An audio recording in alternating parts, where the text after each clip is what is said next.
chút chật áp prey đàm đồn điểm đàm đó đàm sla thả đàm tàu chma trong đôi kếประหยัดត្រូវខ្យល់អំពូលរេក្រែងដួលលើគេនាំអន្តរាយដើមស្លាតបថាត្បិតខ្ញុំតូចមិនខូចដួលលើអ្នកទាំងឡាយត្បិតដើមប្រហោងក្លឹមស្រោបកាយអ្នកផងចិត្តឆ្ងាយតែងប្រើប្រាស់ដើមដូងស្លុតចិត្តអាណិតស្លាដោយបានដឹងថាស្លាខំណាស់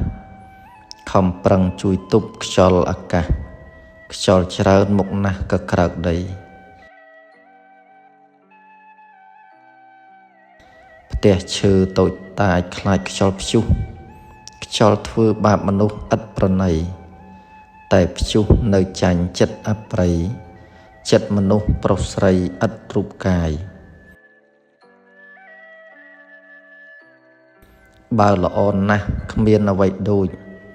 បើខូចណាស់ហួសបរិយាយចិត្តនាំឲ្យកូនញៀនសបាយហ៊ានធ្វើបាបម្ដាយវាយឪពុកខឹងក្រោតមួយផ្លែតខុសច្រើនណាស់ប្រុសស្រីក្មេងចាស់ត្រូវចាំទុកពេលក្រោតកើតឡើងឥតយល់មុខទោះម្ដាយឪពុកក៏ឥតស្គាល់លោកធម៌ទាំងឡាយចិត្តជាធំអ្នកណាសោចយំចិត្តឥតខ្វល់ក្រោតខឹងកើតឡើងគ្មានកុសលត្រូវតែតម្កល់ចិត្តឲ្យល្អ